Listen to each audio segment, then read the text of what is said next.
Good morning. I'm sorry for that. It was messing up technology. Good morning. As I was saying, my name is Alex. I am the prevention and outreach coordinator here at Iowa CASA. Um, yes, it is so good to have you all here, and thank you so much for attending and participating today, for your participation that you're gonna show today. hmm So before we dive in, I think let's just quickly go over some of the things that are happening. Today we have interpretation service available.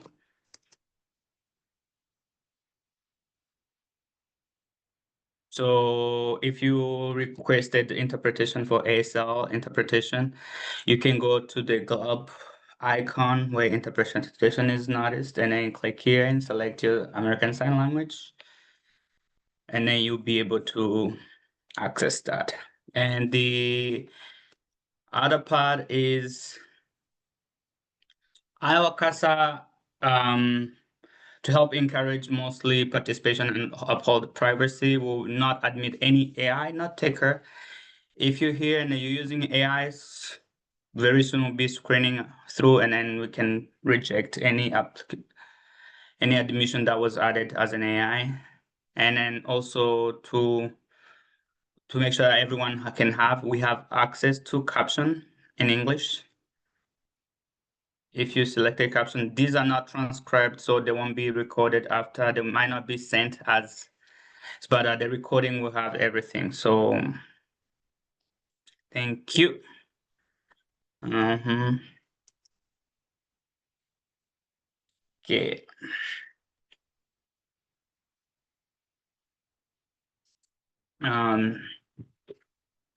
This presentation is not working. So some of the learning objective for today's training is so we'll go through four learning objective, and starting mostly recognizing the benefits of comprehensive sexual education, including the role in reducing risky sexual behavior, unintended pregnancy, and sexual transmitted infections. We'll also look into how to identify the essential component of comprehensive sexuality education, such as human development, relationship, personal skills, and sexual behavior, and sexual health, and the influence of society and culture. On the third note, we'll be learning on how to understand how tailored sexual education to different age groups and developmental stage, so that we can tell the information to be more accessible and age appropriate and relevant in many ways. The last one, we'll learn the strategy to create a safe learning environment where young people feel comfortable asking questions and exploring their sexuality without judgment or shame. So those are the four objectives that will be diving into, and so we hope you stay here with us for the rest of the presentation so we can go through all this. So the next part, we're talking about the benefits of comprehensive sexual education, mostly understanding why is it important to advocate or to have CSE education in all stages.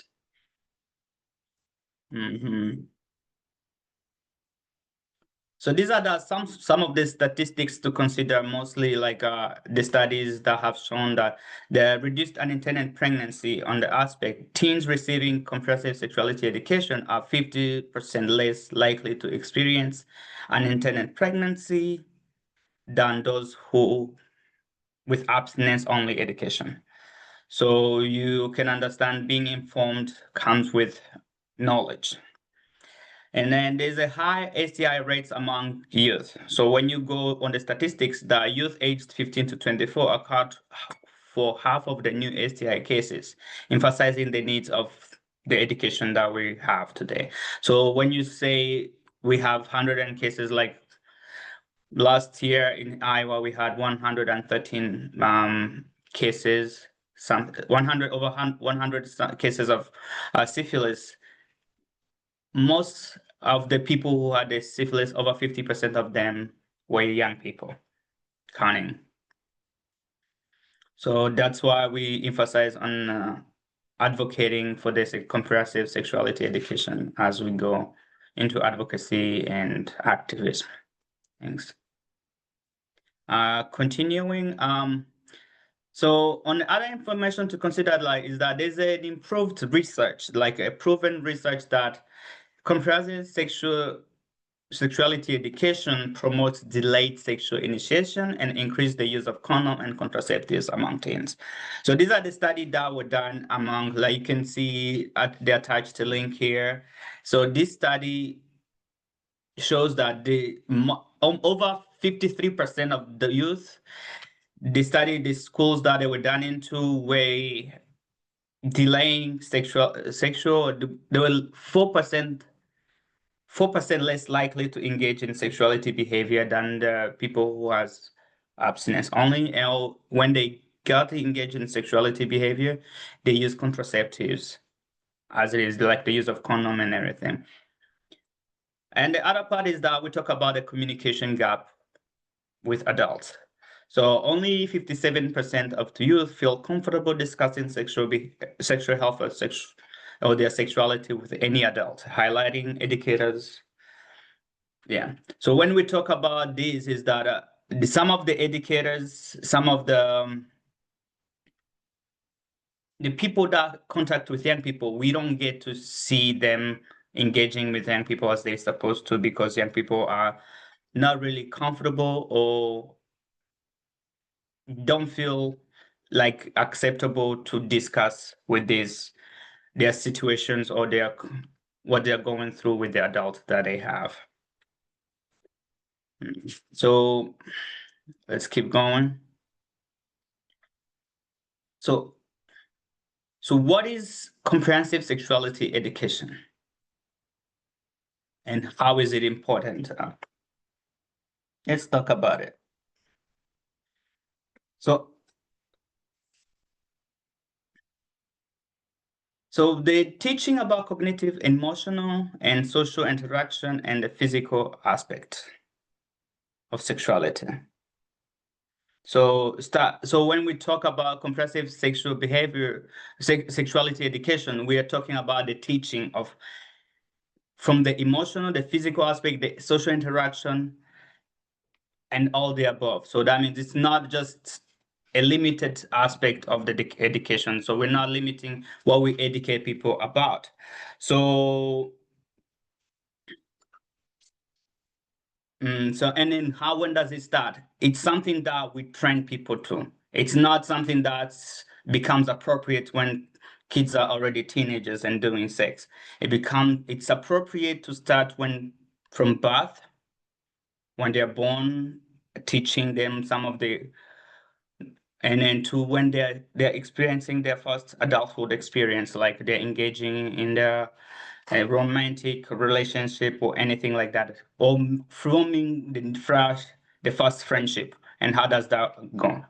So why is it important is that this ensures that the young people emotions are safe, and their developmental, and they are safe emotional, on the safe on the physical aspect development, and they can access human right and health services as they need it ongoing. So like when we talk about this, is that we teach them, we inform them, so that when it's needed, it's safe and it's accessible, and they deserve it. It's their human right. So let's go back. Let's go again on this.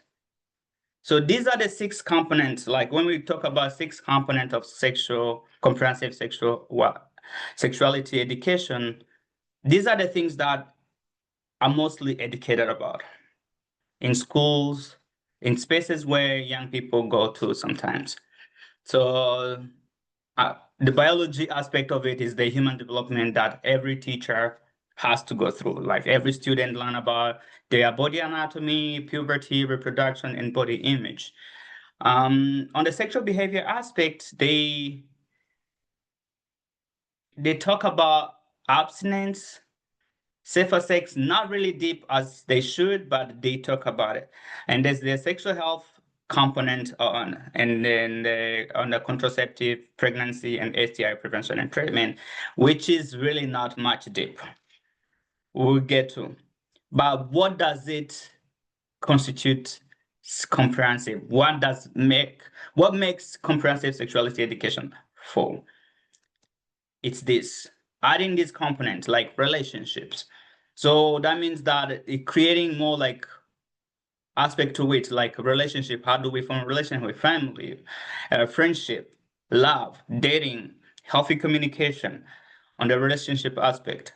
Also adding on the personal skills like the communication aspect and creating or setting boundaries when it's necessary. Because I think these are the missing part of the education that to make it comprehensive, and the critical thinking. And there's also the social and the culture that happens around sexuality. So when we talk about it, it's just like in a comprehensive sexuality education, it's better to touch upon these other factors, like what are the expected roles? Like these are the some of the roles that have been always there in the society that are assigned to either male or female in a way. So when we talk about the social and culture, we talk about some of the other influence that are on the social aspect and the cultural aspect that can influence our sexuality. So the media and the right on laws. When we talk about the media, it comes tricky because there's a much data showing that the media has a bad influence, not a bad influence, but also on our body image, on how young people see themselves. So it can either improve their confidence or ruin it.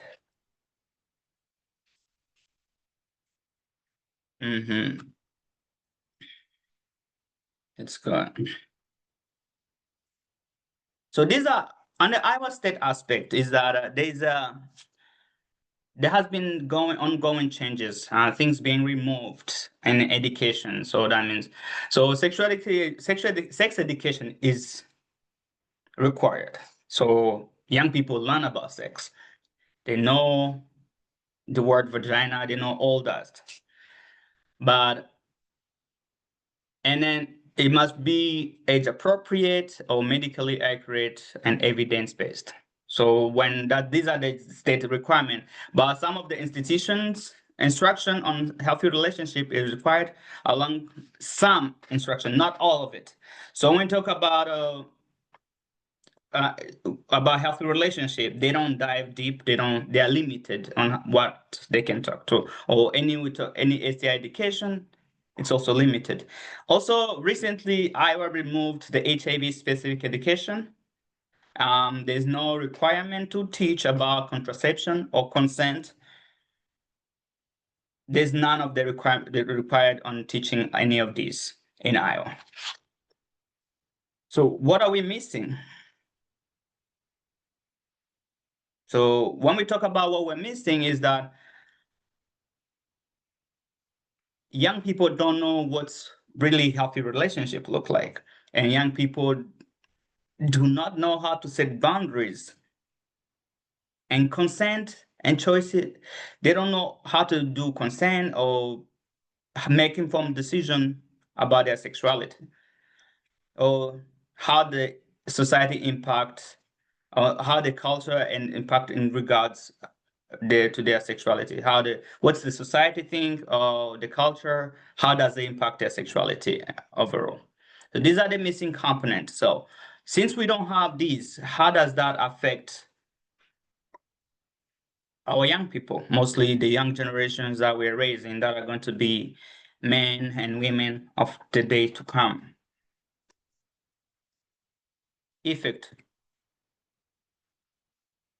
Youth are more likely to be in an unhealthy relationship because no one, including school parents or caregivers, because there's a cultural shame that associated with sexuality education, no one has taught them about healthy relationship.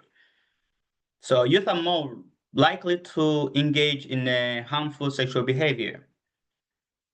like practicing unsafe sex, or following rumors and myths that are out there about their sexuality. And there's also the rape culture that continues on because we don't educate about it. So let's talk about another aspect. One, so what if we start advocating and encouraging school, caregivers, anybody to talk about comprehensive sexuality education? So youth will know about healthy relationship. That's what it is.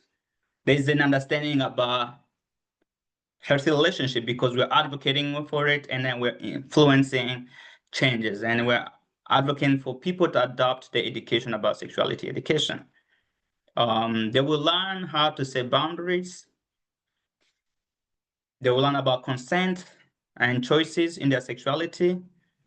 And they will also learn about the impact of society and culture on their foundation regarding sexuality. So this is after we advocate. This is what's happened.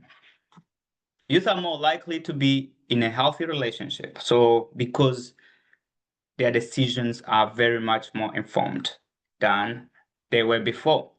So without education on healthy relationship, sometimes we don't know what we're engaging into. But with education on healthy relationship and in a comprehensive sexuality education, youth are more likely to engage and interact in a healthy way. Youth are more likely to see harmful behavior as unacceptable.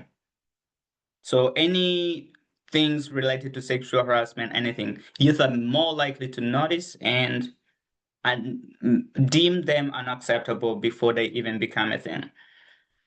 So sexual violence prevention is possible. So when we talk about this is that with the comprehensive sexuality education, it leads to us that when youth are more informed, youth can make their own choices about their health because of good understanding. Sexual violence can be prevented. Thank you.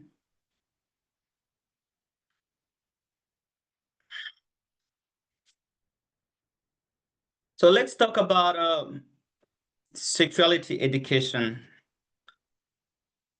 a tailored sexuality education to different age groups and the developmental stage. But before we dive in, I want to, Ari, can you first slide on the Menti if you have it? Yep, 1 second. So we're going to bring out a Mentimeter. And while I do that, you will need your phone handy or another device where you can scan or open a link. So get that ready while I get the Mentimeter open.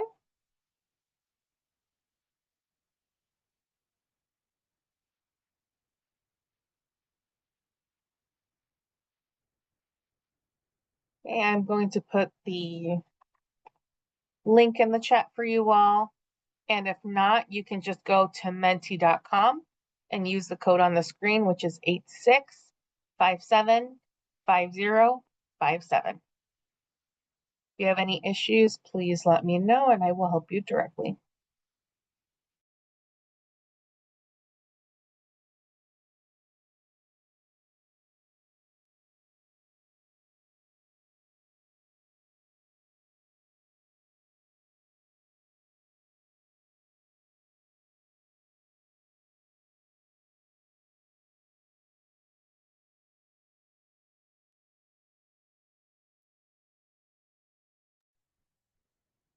And I see that we're starting to get some answers. So the question is, if the 6-year-old asks you where babies come from, what's one age-appropriate word you would use to describe the body part involved? So far, I see womb, I see love, and knowing that the question is a body part. So what is one body part involved? Seeing uterus, mother's belly, tummy,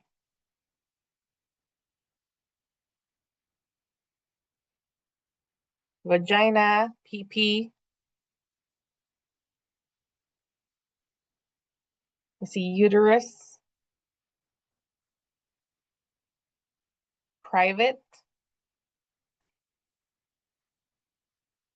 And what I think is interesting in these responses, as Alex will go into the material, just the varying answers that we have here, right? Like one of these is love, which is not a body part, right? So like we're already struggling with, how can I say this to a 6-year-old, right? Even just in this context, we're trying to not use the actual words, right? Like we have mother's belly, love, private, pee-pee, rather than if we were to say, how do you describe just the regular body to a 6-year-old, you'd be like, oh, arm, leg, head, hair, right? Like already how it can be hard for people to use the actual words.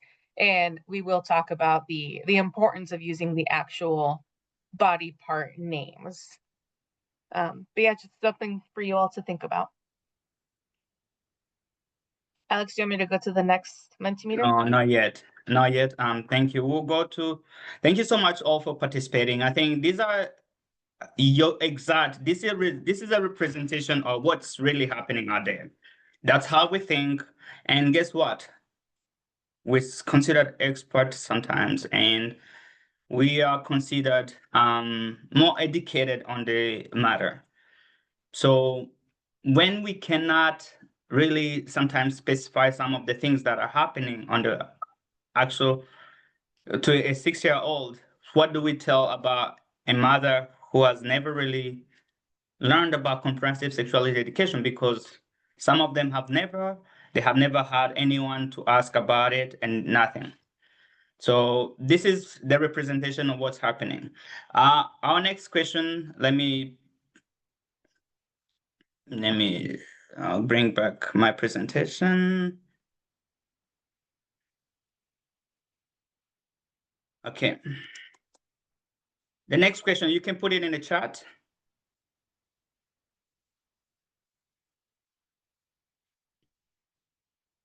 So put it in the chat. How would you explain consent to a 6-year-old?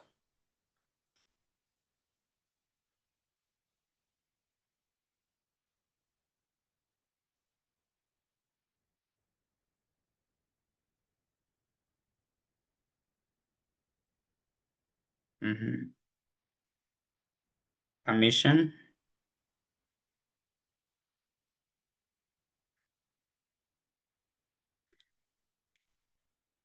Yes, thank you so much, Brooklyn. I think explaining using the actual words remove this part of our brain that constitute our sexual parts to shame, and we don't share away because these are parts that are part of us, and if we're ashamed ourselves to use them,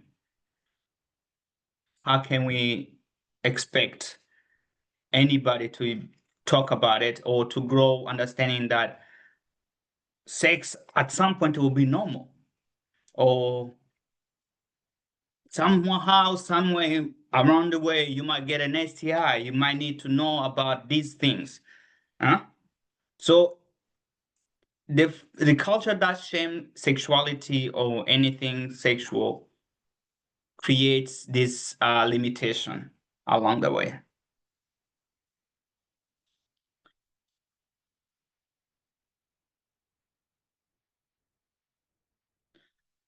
Consent is saying yes and not saying anything is not consent either. Thank you. Two more comments and then we can go to the next one.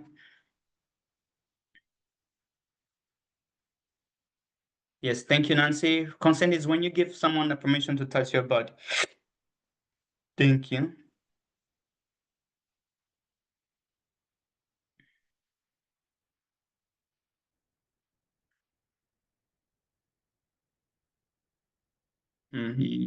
One more.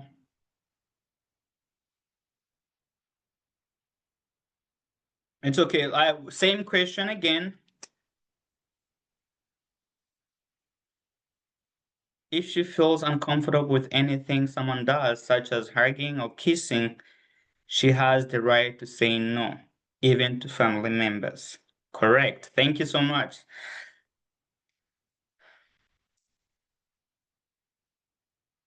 So let's talk about it. What would you say to a 15?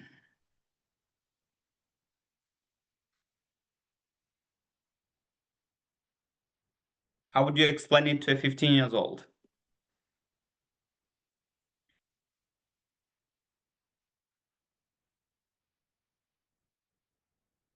Mhm.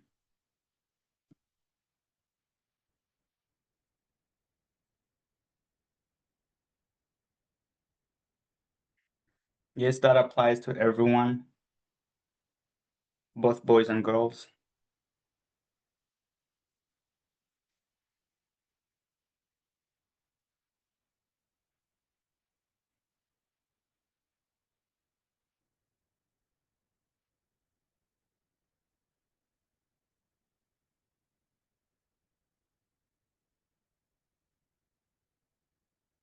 You can say no at any time if you don't feel comfortable, even if you said yes before. You're allowed to change your mind. That's actually one of the best things that many people don't understand. Sometimes they feel like yes is permanent, but it is never permanent.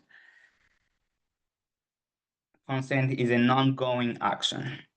Thank you so much, Karen. Yeah. Thank you so much for participating.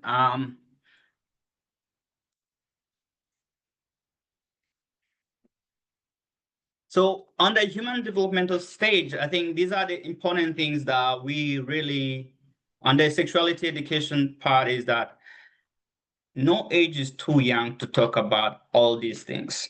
Our human developmental, relationship, personal skills, sexual behavior, sexual health, and society and culture.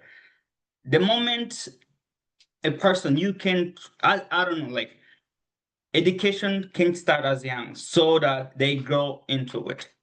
You don't want to engage a 13 or 14 years old when they don't even want to listen to you. They want to play Pokemon something. They want to do something else. They're interested in other things. So engagement starts young. So that's why the topic needs to be discussed. So like telling them about their body parts and all anything. So teaching and normalizing calling each body part its a correct name and how it's function. What are its function? Yes, you might not go deep in the function of it, but being correct on the naming is there. So discussing a personal genitals, the reproductive organs, and the gene determine whether the person is male or female. So telling that to a young boy, like, oh, you have a penis, you're a boy or you're male. Instead of like, oh, you have a pee a wee wee. And yes, they will grow knowing that talking about their penis is a sin somehow, or it's a problem somehow. So that's why it's very important to sometimes get to a point of naming things as they are. Um, and also on the relationship that people can experience different loving relationship throughout their lives. So like when we talk about relationship, it doesn't start when kids are 14 and 15. They start building relationship even from the pre-K. When you have a young kid who's going to preschool, sometimes they're building those relationships. They're forming all that. So it is important to talk about relationship or how they're forming all those relationships. On the personal skills is that we need to teach young kids how to make decisions sometimes, and they have to learn when they can make all these decisions. So when they're moving towards growing up, yes, there'll be a time when they will have to make decisions. So when we're talking about sexual behavior, is that we teach them how to make informed decisions before they can get to a point of making decisions. On the sexual behavior is that sometimes the body can feel good when when it's touched. So when you see explaining that on the adult level, children can feel something else, right? On the children level, like it might not be a sexual things in the nature way, but it can be a self-soothing thing. Like you seen young boys touching or putting their hands in their pants and anything, just when they wake up. And some of the young kids don't even know that it's they're touching their private in a way, but some they'll be like, one hand in the mouth and the other hand down there. So these are behavior that happens. They might not be sexual related, but they're touching their genitals, and we need to talk about it. We need to discuss some of those things. So, and also discussing some of the health issues, like any other body part, the sexual parts needs clean, needs some care, needs to be loved and cherished in a way. So when we're talking about this, we're telling young kids how to take care of all this. So like when you pee, you wipe for boys and female, all that. So on the society and culture, we differ on how we think, or the society tells us how we behave and how we move according to what they think it is appropriate. So when we're talking about sexuality education on the society and culture, we need to teach our young kids how to be informed on what's happening around them and then make good decisions that based on their critical thinking and everything. So we teach young boys moving forward to that. So also today young kids start watching TV, and some parents, sometimes like me, sometimes I'll be watching a movie and my son will be picking from the back. Some of the movie that are adult level, sometimes kids get exposed and watch them. So how do we discuss what's happening on that level and what is it acceptable by the society, what is not acceptable by the society, all that. So this is some of this. The critical takeaway for this is that nothing is more age appropriate, is not more age appropriate at any stage on these key topics. So when kids are younger, these are important as when they grow up. And really quick, this is Ari, I want to take a pause. Mm-hmm. So, was there anything that you were surprised by? Anything that you would struggle doing with? Like, I want to see what people think about this in this first section, especially when we're talking about elementary age children. Like, I know that we were at the beginning talking about struggling saying the actual terms, and how then, that automatically makes a child think like, oh, there's some sort of shame around, my body parts. So I'm curious to see what other people are thinking. I see that um, Honorine also says not telling the proper names of the body parts is one of the safety risks because they may struggle to report abuse or inappropriate touch.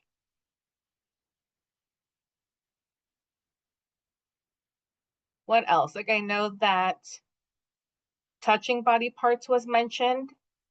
I don't know if anybody has any thoughts on that. I know some people can struggle with that kids this age can, and it's normal for them to touch their genitals, and that sometimes, like, the automatic response is, oh my gosh, don't do that. Like, you're too little to be doing that. And so I'm curious what you all think.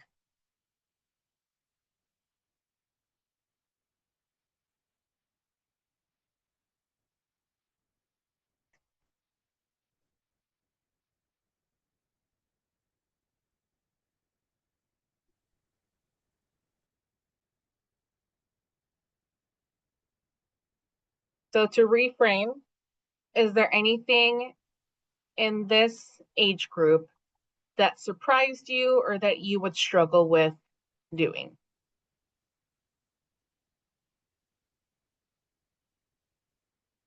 Any of these key topics or anything specific?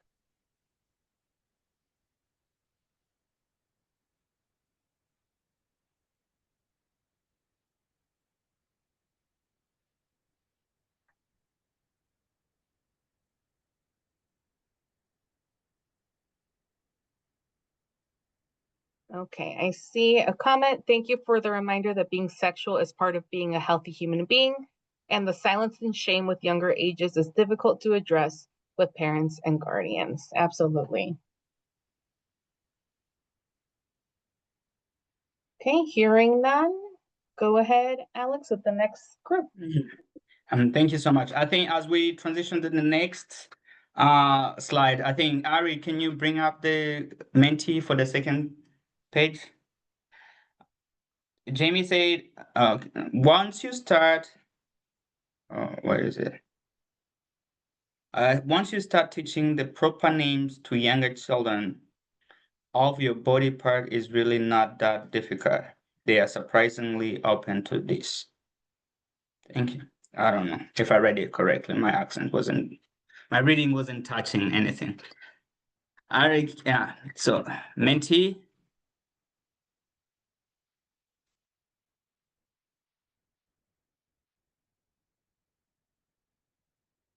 Yeah, it is a scary era today. Young kids are very much on a exposed side of the world today because technology exposed everything and it doesn't hide everything. And sometimes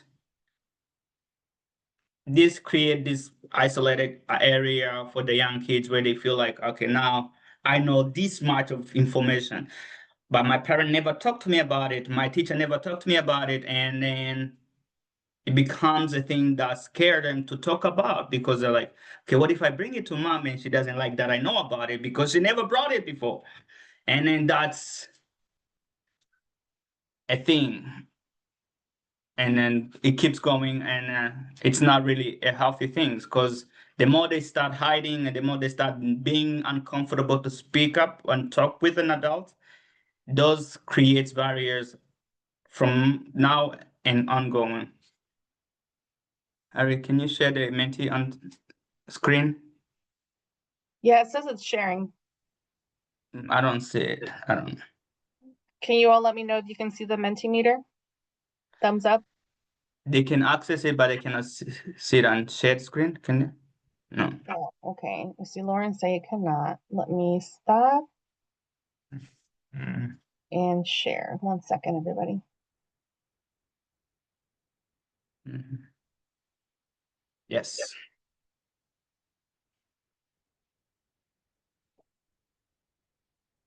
So next slide. What is the most important topic to discuss with a 10-year-old who is noticing changes in their body and mood?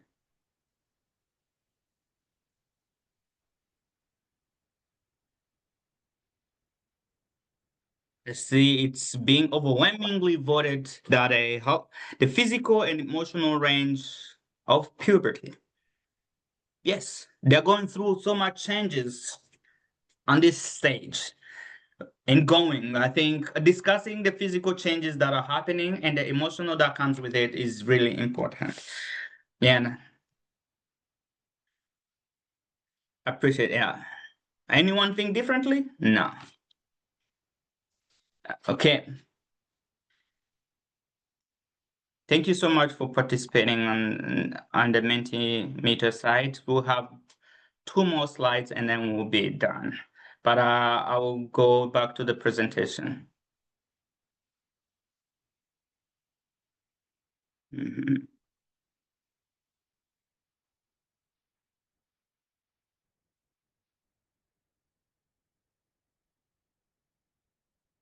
So the same thing happens at the same age. Like when we're discussing the comprehensive sexuality education on the pre-adolescence, is that we have to go through the same topics because on the human developmental changes, there's so many changes that are happening.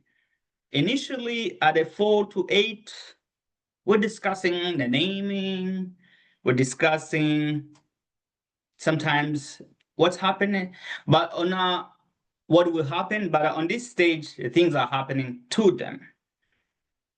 Young kids, sometimes when at this stage, young girls get their first periods. We have had a experience back home. I think we had a 9-year-old who got pregnant. very strange, and body happens. So these are many changes that can happen at this stage. So discussing them is really important. I think during puberty, we start talking about how girls begins to their ovulation, what is means ovulation, what is the menstrual cycle. Sometimes young women have their first period at this age.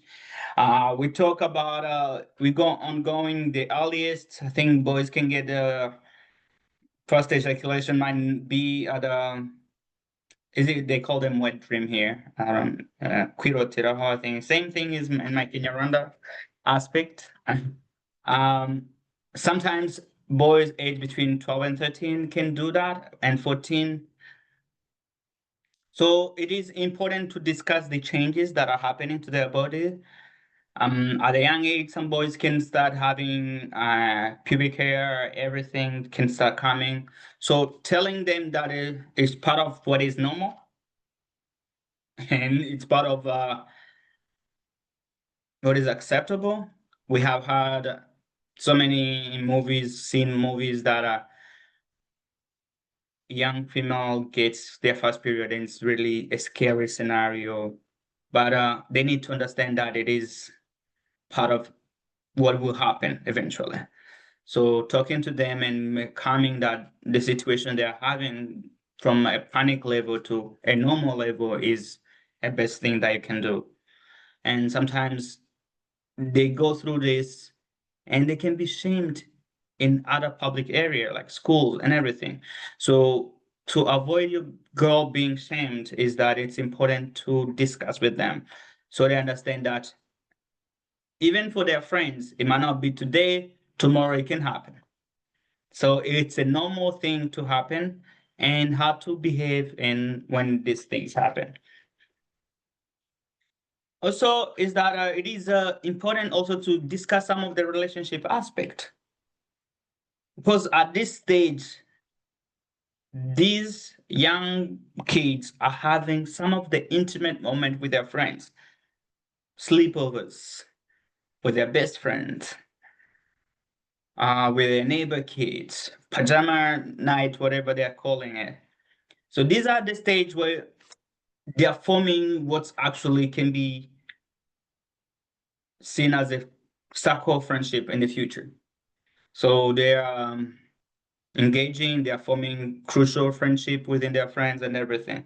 So it is important mostly to discuss some of the sexual aspect of the relationship before they get to experience it. Like so sexual relationship before or outside of like teenage and that I can have a romantic relationship.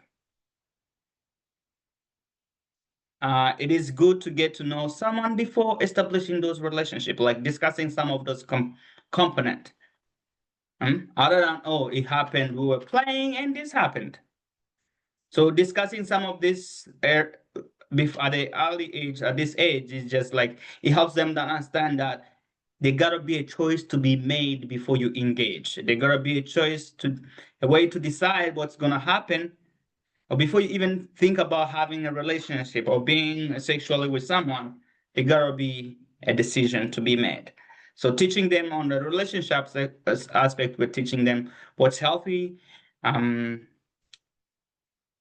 how to make those choices and everything.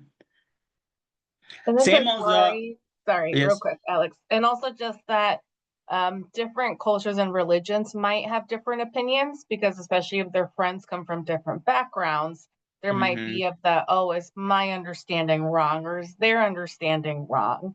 And that, mm-hmm, different people just have different views on marriage, lifetime commitments, living together, sex inside or outside of marriage. So this is more like establishing that foundation before they mm-hmm, start to enter those romantic relationships. mm-hmm. And thank you so much, Ari. Yes, and the same on the personal relationship. People make different decisions in different ways, like either by impulse or by making the same decision friends made. So there's a outside influence that can lead to these decision-making scenarios, or by putting off making a decision by letting someone else decide for them, or by testing the choices. Like testing the water, is it warm or cold, all that. So to make a good decision, one must consider all the possible consequences and good and bad. And to choose all these, children needs to be taught to understand what's good decision, what's the consequences of it, what's a bad choice, all that. So making all that. So being assertive in different form of being aggressive, from being aggressive, which interfere with the right of others.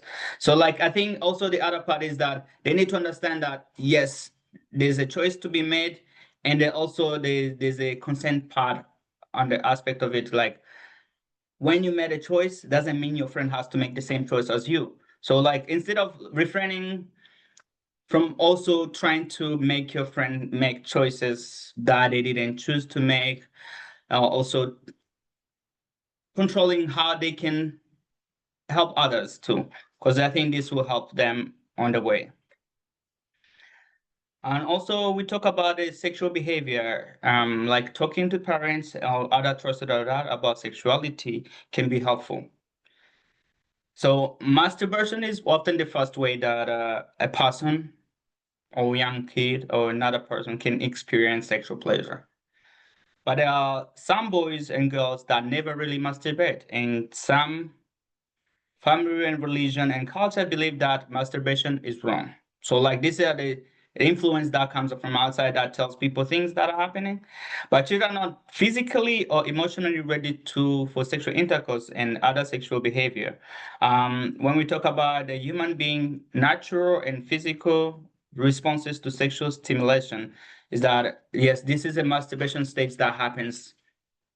So moving from touching your genitals for soothing, like feeling good and nothing, but to masturbating side, like now it's a sexual thing, it's an emotional thing, it's things that is happening. This is mostly one of the first stages of any sexual encounter that can happen in a human life. So some might not, and some might. So when we're talking about these things, it's important to touch some of the behavior that can happen along the way, so that when that stage arrive, yes, it might have arrived, it might have not arrived. When that stage arrive, these kids understand it fully, and they are well informed on the good, the bad, and what consequences can happen accordingly. So on the sexual health is that I think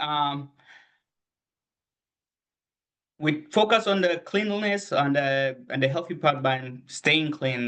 Most of like any other person, these young kids needs to keep their genital clean, and then free from injuries. When a man and a woman want to have an intercourse without having a child, they can use contraceptive. So that means we start teaching them inserting some of the sexual preventative that can happen along the way. So like using condoms when it's needed, when you're having sex, to prevent you being having a pregnancy or contracting any STIs at a young age. So those are the things that we teach at this age, and then we we start inserting at this age, telling them what's happening and what can prevent. Because as I said earlier, we have seen that at the age of young, 9, 10, 11, some of these young kids can have their first period and they can and go ongoing. Sometimes life creates many things. It can be even earlier, but this is why they need to know all this. On the societies, some families have different expectations for their boy and girl children. The media also can influence the way people think.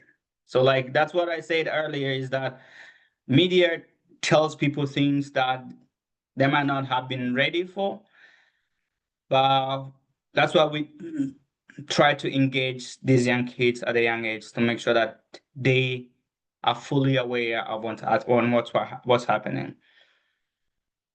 So also sometimes some media gives some unrealistic. So I think as people in this sexual violence movement, there's so many unacceptable behavior that goes through some of online platform where things seem or look normal, but it's not acceptable in the reality because it's not a thing to even advertise. But these young kids are exposed to those things. And then when we do that without a proper education to an understanding that these things are being there, but there might be bad choices, they might end up making wrong decisions because of what's influencing outside influences bringing into their life. And also there's other parties that young people may need to ask parents, like seeing a kissing scene in a movie that mom was watching, or kissing mom and dad. Why do you kiss? So they might need to have a trusted adult to ask. So as an adult who is around them, you need to be there all the time and make sure that you're very much responsive and then attending to their needs as they ask. Because curiosity is one of the factors that guides young kids at this age. They want to try everything. Telling them what's really important to know, help them along the way. This is Ari, and I want to take a pause here real quick. If you want to go back to that slide, Alex. Mm-hmm.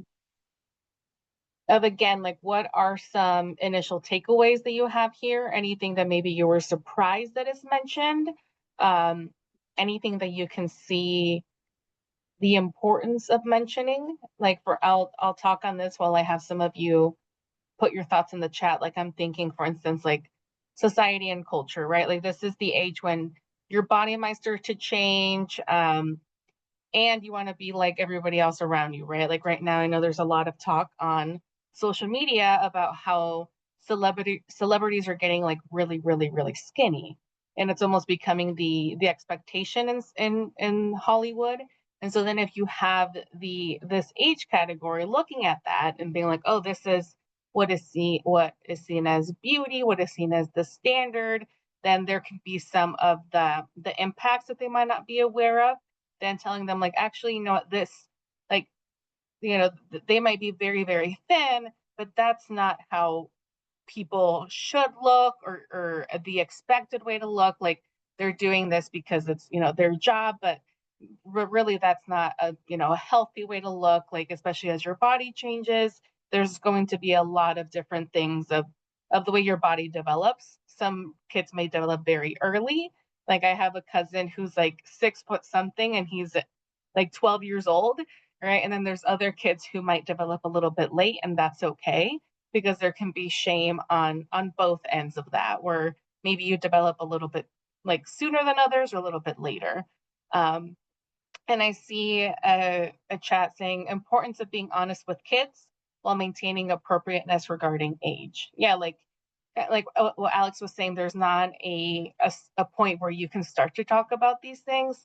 It's talking about it consistently, but the information and the way you say it might just be different, right? Like they all kind of build on each other. I see here too, importance on speaking up if a person has made them uncomfortable. Yeah, like I know that one thing that we talk about in training is that, like in certification training, is that usually the way that we've been taught to approach something is like nobody should touch you in your private area, right? In your genitals. But then like for me, I have a 3-year-old where I have to touch his genitals all the time, right? When I'm giving him a bath, when I'm changing his clothes, like, and so then if we keep adding a lot of buts, that gets really confusing.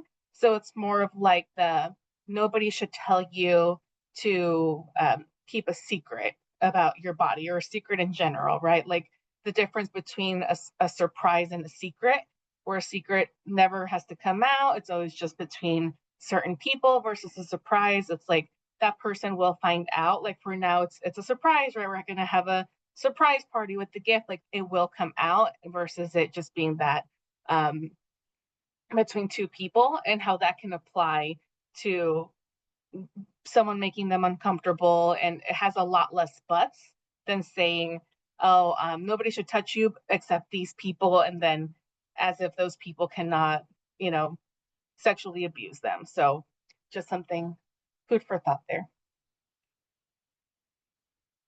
pass it back to you, Alex.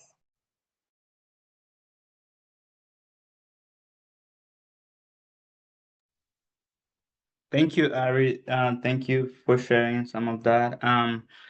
Okay, and then as we continue, I'm going to move a little bit faster because we're getting close to time.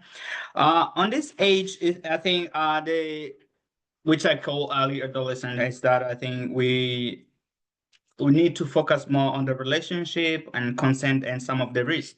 So I think fully cover some of the dating dynamics and conflict resolution, and I mostly understand that consent can be defined clearly as an enthusiastic, ongoing, and informed decision. So that means is that when consent is applicable, is that it is very enthusiastic. That means yes is fully yes, and there's no there's not all that. Yes needs to be fully yes, and also it needs to be an ongoing aspect and also informed. So that means it doesn't need to be a factor of manipulation. It needs to be an informed consent. Also, addressing some of the consequences of sexual behavior that can happen, mostly talking about STIs, that means diving deep on what happens when intercourse or sexuality is in full. So like STI, covering STIs, some of the STI that are out there, covering the pregnancy risk, also introduce the media literacy to critical analyze the sexual messages they see every day. So to be able to critically analyze, mostly when we talk about making decision, is that they don't take things at the face value. They have to analyze them and be able to do that. So this is the stage where we get into that. So 13 to 15, we're teaching them how to fully be adults. So I think Ari will share some of the notes that we have on that part, and then we can continue to 15 to 18. We have almost fully adult. At 1 year olds in Iowa, they'll be at the age of consent where they can legally consent. And then going to 18 where they're fully adult. So in this late adolescence, the focus needs to be more on the future planning and the resources, the advocacy, the services. This is where we cover some of the contraception option or how to access confidential resources. I think also we need to cover some of the comprehensive information in all options related to pregnancy. So like abortion rights, like adoption, I like parenthood, all these things that are crucial at this stage. Also, we train them in the bystander intervention strategy to make sure that they can help other kids. So the aspect of that, they're not really only experiencing these things ongoing, but they are also noticing these things happening. So the more they know, the more they can educate to other kids how to take a healthy measures in accordance. So it is also very important also to help them and guide them to understand that sexual violence can be prevented and all that.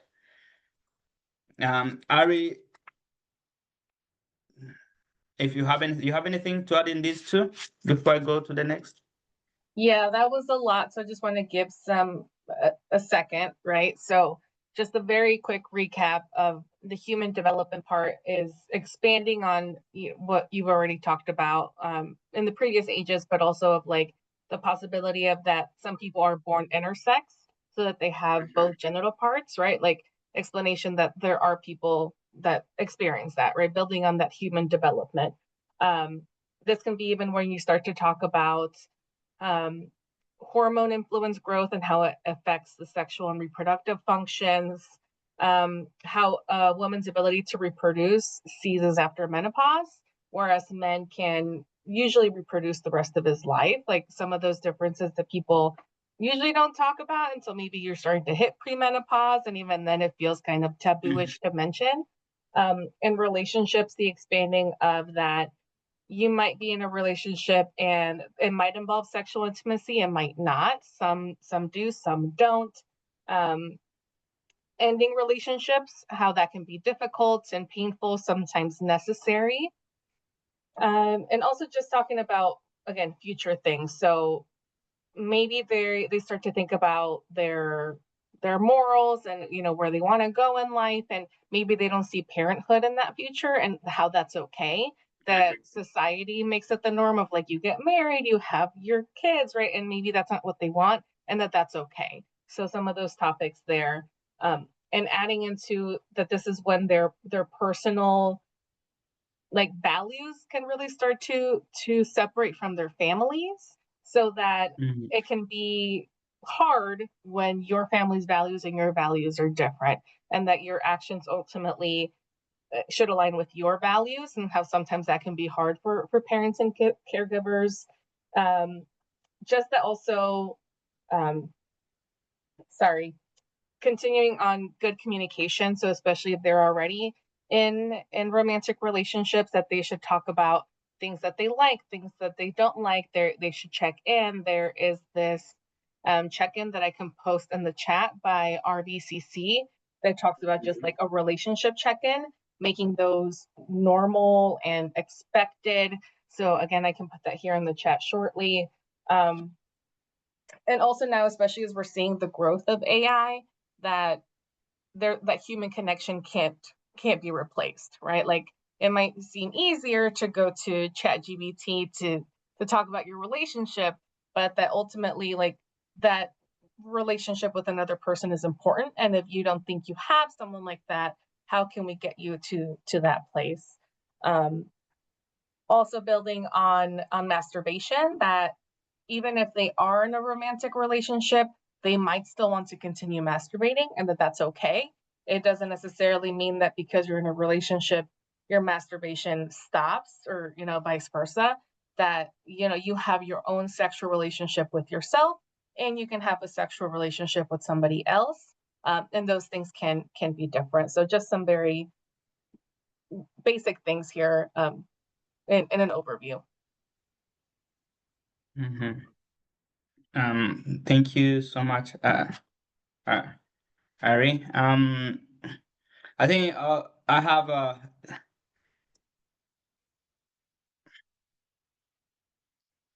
so I think put in the chat what you feel is appropriate response to this scenario.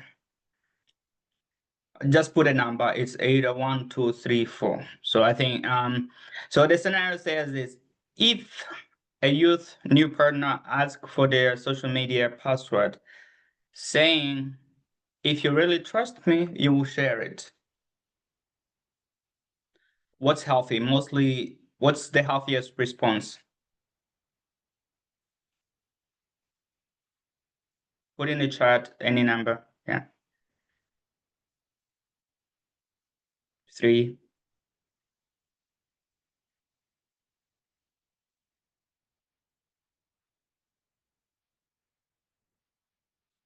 This is an overwhelming response, but it is a correct response. So this statement that, yes, number 3 says that makes me uncomfortable. I don't want to share my password because they're private. Trust doesn't require access. It is firm. It showcases boundaries, limitation of what privacy looks like. There's a clear decision that was made in this, and that is one of the healthiest things that can be done in a relationship. So why is one not applicable?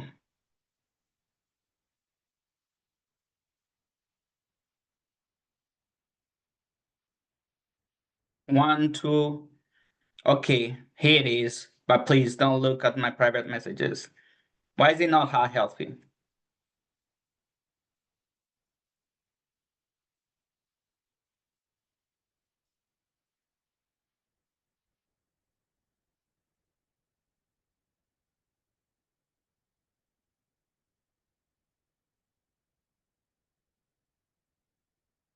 Or why do you need it? Do you think I'm cheating? Why do you think that statement is not a healthy statement?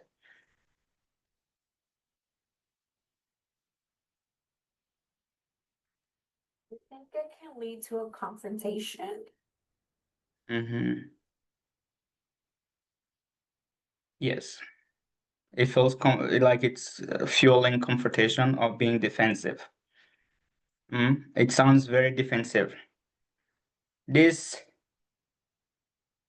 number one might sound okay,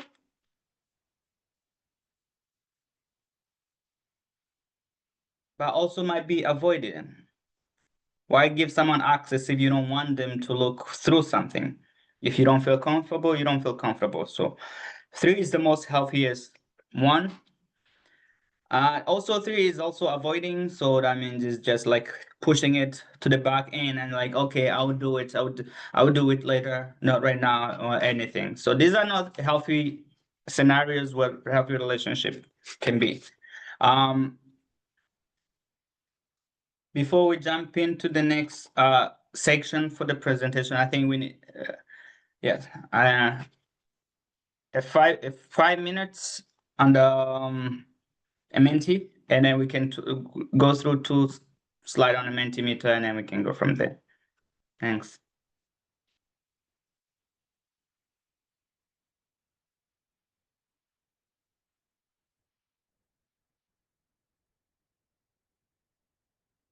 Yeah, that's the question. So rank these elements, one being the most critical when discussing sexual consent with a 15-year-old.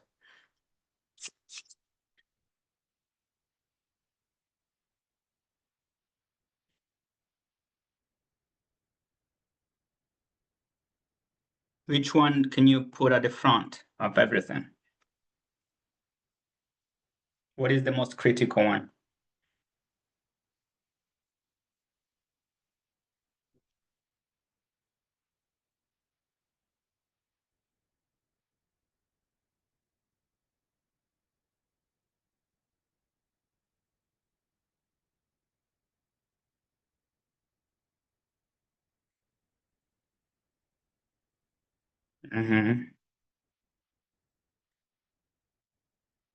Yes, thank you, Gloria.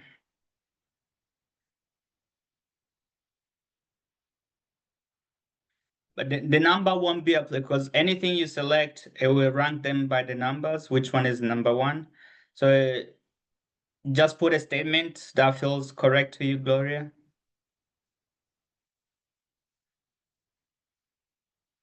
in the chat. I saw you using a chat.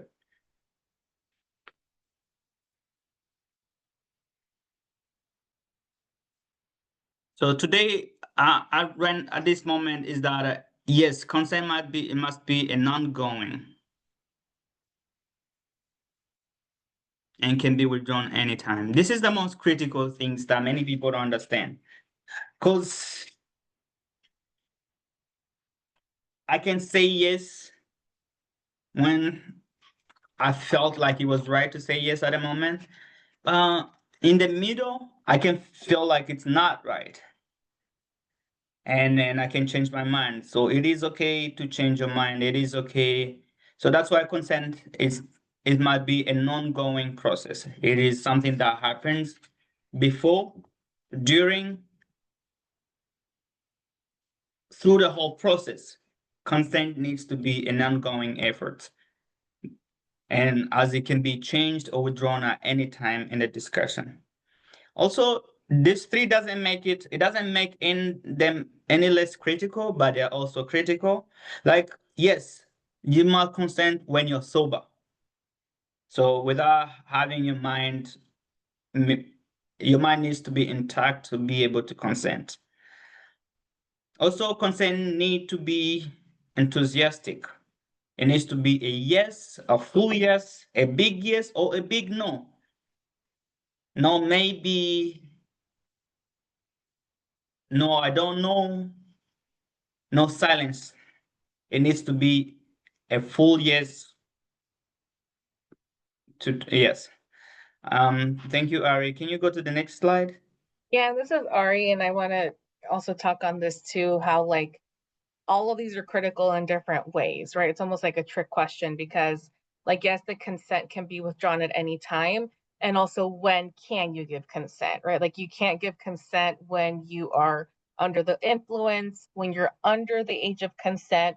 And that also Mm-hmm. ties into that, like, society and culture, right? Where you talk about the impacts of the age of consent. And if you're over that, and then what is statutory rape, like a good understanding on all of those things too, because consent is like a bigger topic than just yes or no. Also that context of when, like for instance, one thing that we've talked about before in a different training is that on a college campus, they did like a survey where it's like a chart where it's like completely sober, right? And then like blackout drunk on opposite ends. And you're supposed to put like a dot or wherever where you think people can consent.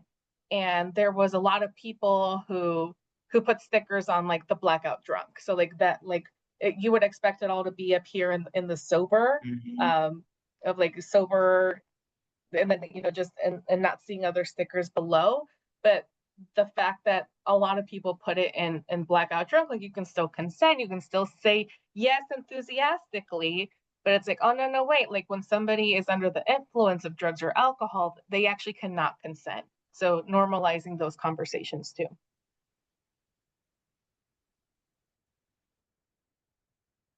Yeah. Okay, thank you. A 17-year-old asked if you where they can access STI testing and contraception without parental consent. What resource would you point them to? Planet Parenthood?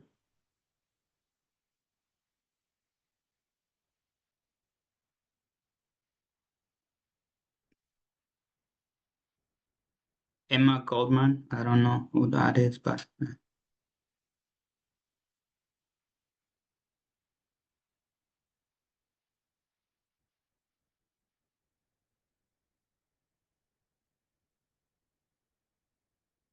mhm.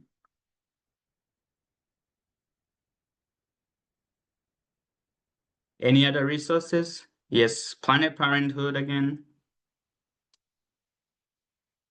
Community health centers? Yes, some of them.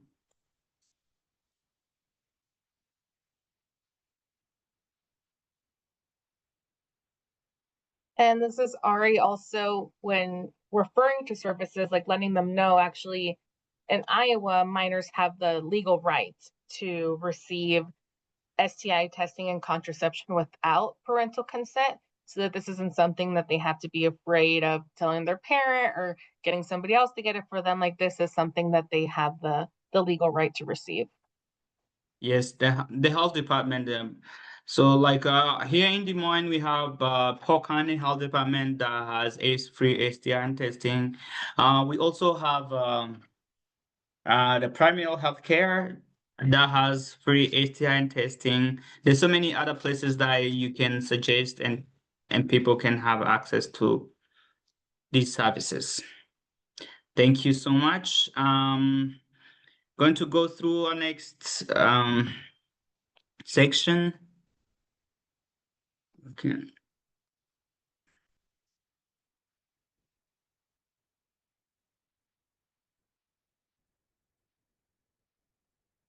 So we're going to strategies for creating a self-learning environment. So this stage is very critical because as providers or educators or any adults with the interest in helping young boys and girls to learn about their sexuality and have a comprehensive understanding on sexuality is that it is important to create a self-learning environment. What makes it safe? Is that there's a commitment to co-create agreement for confidentiality, respect, and no shame, which like I call them question. Like there's no shaming questions, like playful questions sometimes. Those area. And also creating some of the use of respectful languages for all. That means when we're addressing somebody with respect, we use some of the language that address and respect them. So ask for clarity and also avoid assumption and biases. Don't be swayed by any biases that can happen. Also, the other part is that we mentioned confidentiality in the above is that you need to be a trusted adult. You need to be able to listen without judgment and validate their feelings. Also address shame directly. I think this is a place where many people don't understand is that normalizing curiosity and different experiences. So I think in a space, in a room, in an environment, in a learning environment, is that there's so many things that will be asked. I think when we're talking about it, is that we normalize that every experience matters. So that's why we talk about validating their feelings, validating their questions. Yes, no, address shame directly is that we remove any shame directed response. Like a young person who is in your classroom or who is in the front of you can ask you a question. And yes, I've been masturbating the last 2 days. Is that okay? Is that safe for me?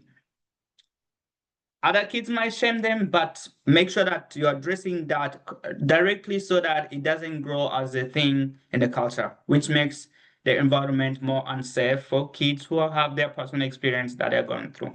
So that's why it is important to address shame and make sure that it is not an acceptable thing that happen in those learning environment.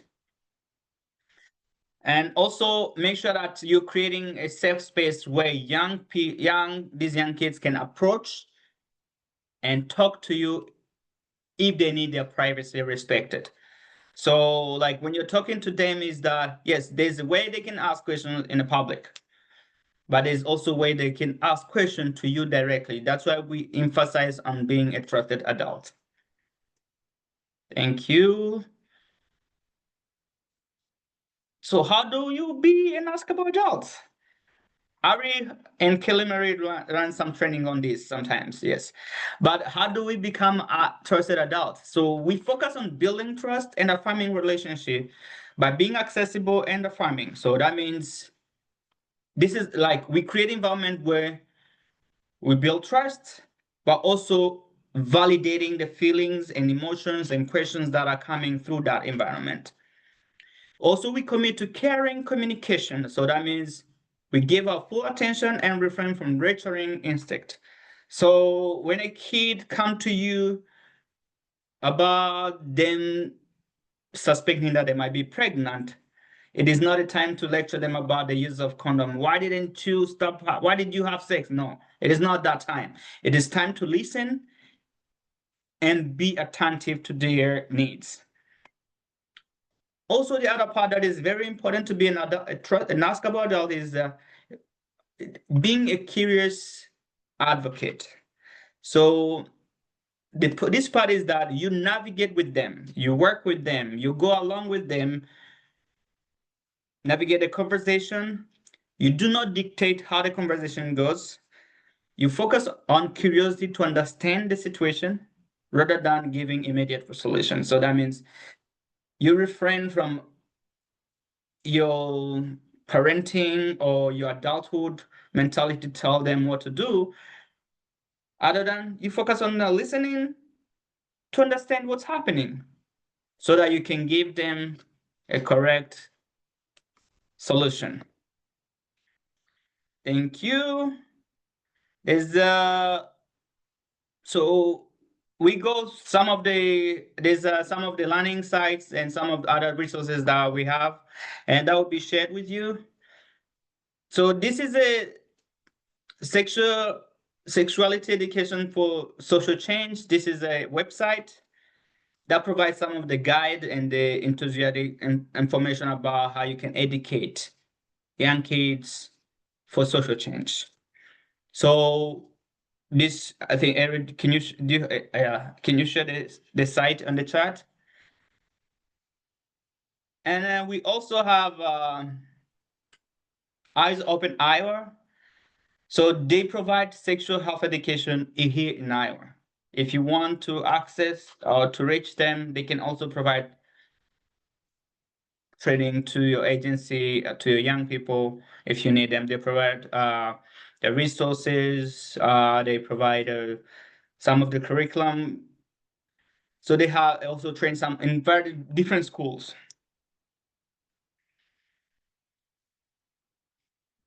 So this is a Iowa CASA website, the Self Youth Collaborative. So this provide age appropriate tips for idea for parents or caregivers or any adults that have that work with children and everything. So on this aspect is that any topic that you want from the birth to 3, from 4 to 8, from 9 to 12, 13 to 19, young adults, all these ages are captured. If you want resources or anything you need, you'll find them in this website.